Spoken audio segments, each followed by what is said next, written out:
Hello guys, this is Ari Powerplay here. I decided to do this little fun flash game about Dead Frontier. It's basically where you choose a situation and everything else. Basically, let's go get started. On June 29th, 2016, our lives changed forever. A virulent man-made virus had been mysteriously released into the population, mutating the infected into ravenous flesh-eating zombies. The outbreak had claimed untold lives, but somehow my wife and I had managed to survive.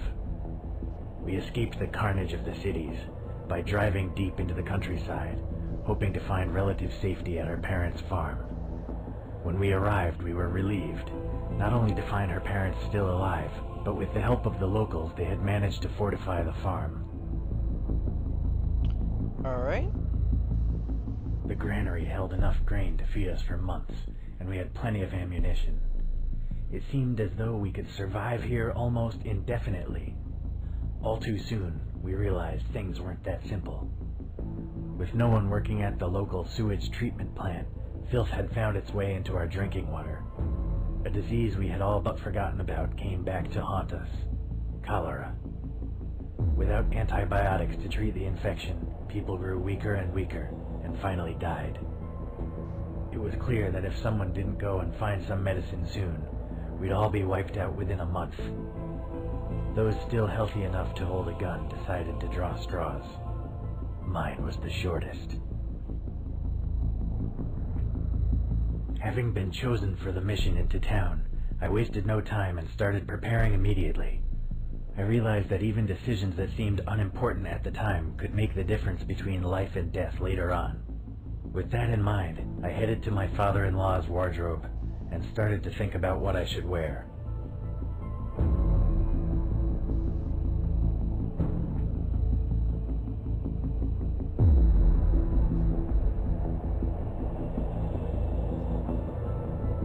So, basically how this goes is that every decision you make, guys, will depend on whether you survive or not.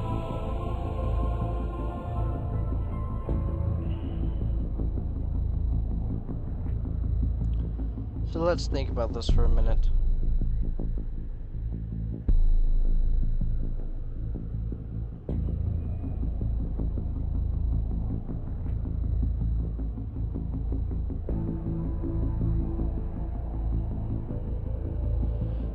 I'm thinking combat fatigues or biker leathers. Because jacket and jeans, jacket can be grabbed. Shorts and t-shirt. Shorts don't give protection for the legs.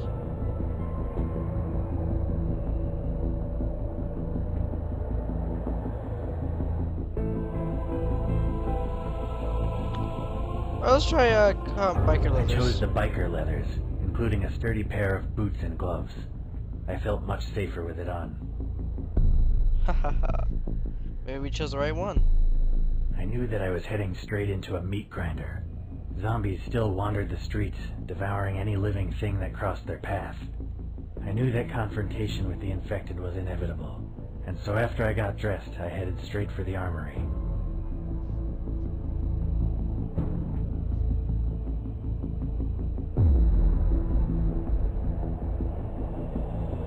I'm gonna take the automatic pistol because it seems like it would be shotgun's bulky, hunting rifle, ammunition's a short supply. I figure submachine gun burns through ammo too fast. I took the pistol since it was the easiest to carry and held plenty of rounds.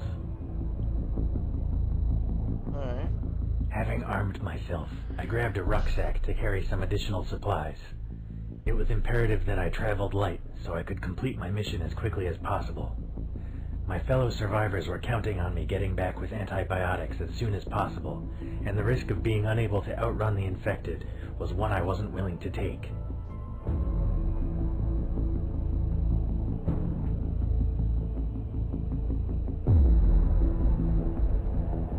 Take extra ammunition, take a rope, take a first aid kit, or take a crowbar.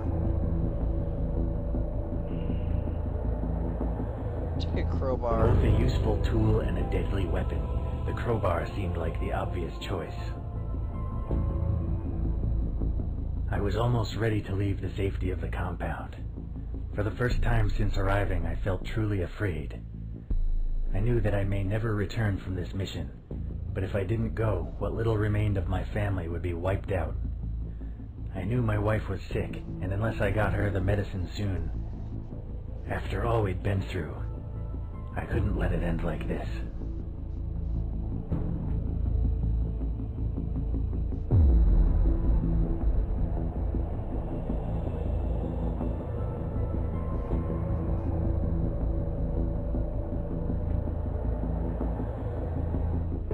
Not that, because the drink will impair, I'm pretty sure it'll impair the mind.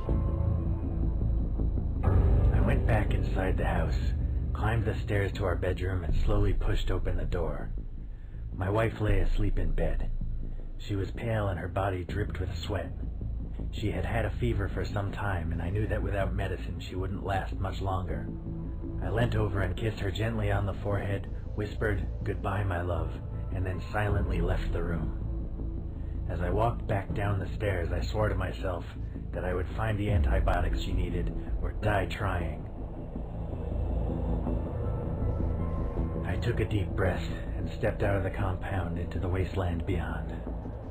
I heard the gate swinging closed, followed by the unmistakable sound of it being securely locked behind me. I started walking and didn't look back. As I began my journey, I realized that I had quite a way to go, and I considered finding alternative transportation.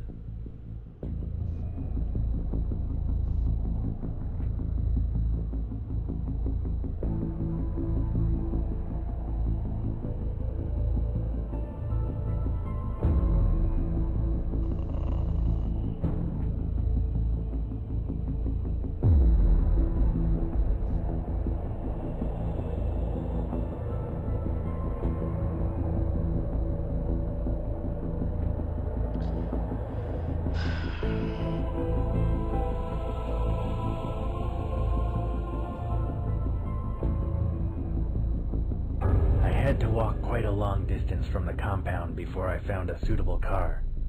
It was in remarkably good condition despite the outbreak, and seemed almost brand new. When I realized the doors were locked, I decided to smash one of the windows. This turned out to be a fatal mistake. The car... Fuck. Alright. I took a deep breath and Death stepped number out of the one, guys. compound into the wasteland beyond. I had to walk. Yeah, I should have chose the bike the first time. This is death number one, guys. After a couple of hours, I eventually came to the outskirts of town. The place had been pretty run down even before the outbreak, and I had struggled to imagine it being any worse than I remembered. I was wrong. Once the streets had been the home of petty gangs and prostitutes, but now they were littered with decaying, half-eaten corpses. The air was thick with flies, and maggots crawled and squirmed among the bodies. I took a moment to regain my composure, and then pressed on, trying not to notice what I was standing on. As I turned the corner, I saw another man standing some distance down the road. I had no idea if it was a survivor like myself, or one of the infected.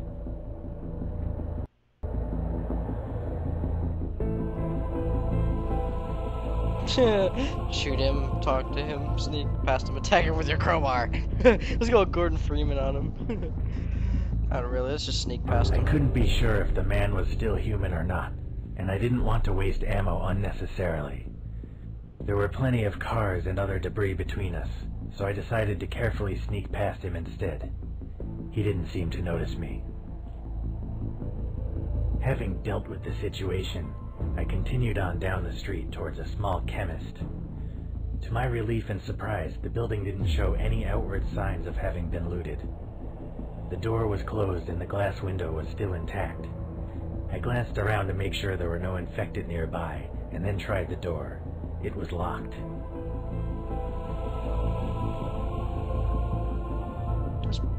I took out the crowbar and wedged it between the door and the frame. With a little bit of effort, I was able to lever the door open, allowing only a brief cracking noise to give away my position. Alright, I'm going to cut here and restart it.